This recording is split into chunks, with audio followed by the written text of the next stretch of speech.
दोस्तों अभी तक अमूमन सभी किसान भाइयों के खेत में बालियां निकल चुकी हैं और इससे पहले किसान भाई सभी प्रकार के खाद उर्वरकों का इस्तेमाल कर चुके हैं। चाहे यूरिया हो, चाहे वह एसएसपी हो, चाहे वह डीएपी हो, पहली व दूसरी सिंचाई पर खाद कंप्लीट कर दी है। दोस्तों मैं यहां पर बता दूं, आपने इससे पहले जो भी खाद लगाए हैं गेहूं की फसल के अंदर पौधे अपने अंदर एब्जॉर्ब कर चुके हैं। अब पौधों को अलग से कुछ पोषक तत्व डालने पड़ेंगे, क्योंकि जिस समय पर पौधे के अंदर बालियां निकलना स्टार्ट होती है, बालियों में दाना बनना स्टार्ट होता है, उस समय पर हमारे गेहूं के पौधे को काफ़ी मात्रा में न्यूट्रिशन पोषक तत्व की आवश्यकता होती है।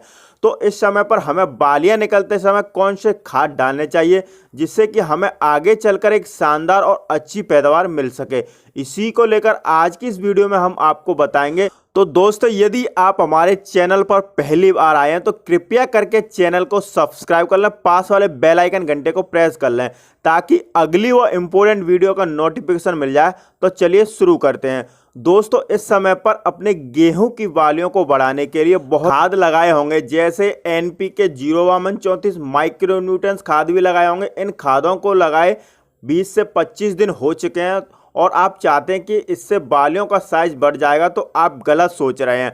जो किसान भाई जानकारी के अभाव में कुछ भी नहीं डाल पाए हैं और अपने खेत की बालियां निकल आई हैं, तो कौन से स्प्रे करना चाहिए। दोस्तों आपकी गेहूं की फसल में इस समय अगर बालियां निकल आई हैं, स्प्रे करेंगे एनपीके 13-0-45 को और इसके साथ हम एक अच्छे से फंगीसाइड को भी प्रयोग करेंगे।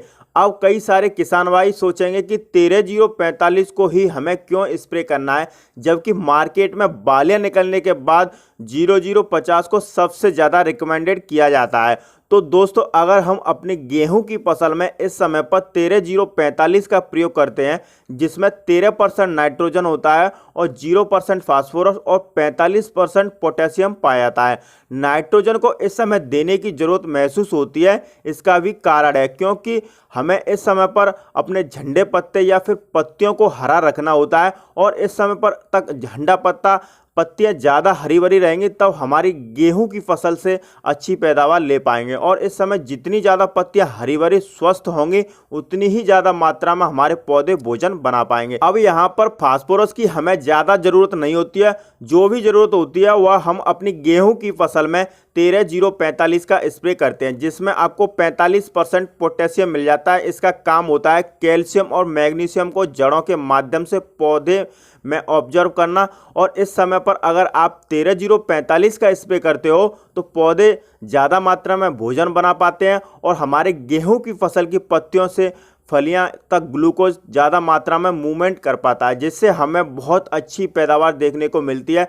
क्योंकि इस समय पर हम ग्लूकोज का ज़्यादा मूवमेंट कर लेंगे तो उतनी ही ज़्यादा मात्रा में हमारे दाने बढ़ पाएंगे और दानों में जो वजन बढ़ेगा, दानों का साइज बढ़ेगा, साथ ही दानों की चमक बढ़ेगी। इसके अलावा पोटेशियम का काम होता है इस समय पर रोग प्रतिरोधक क्षमता को बढ़ाना और कोई भी अचानक से आने वाली समस्याएं जैसे फसलों में सूखा, पाला, फिर मौसम आप देख रहे हैं कि बहुत ज़्यादा गर्मी या फिर अचानक से ठंड पड़ती है, तो ऐसे में दोस्तों अगर इस समय पर 13-0-45 का स्प्रे करते हैं तो हम किसान भाइयों बालियों का साइज बढ़ा पाएंगे और जो बालियों में दाने बनेंगे वो बहुत ही अच्छे दाने, मजबूत, ठोस एवं चमकदार दानों का भरा होगा, जिससे कि हमें एक अच्छी पैदावार मिलने को मिल सकती है।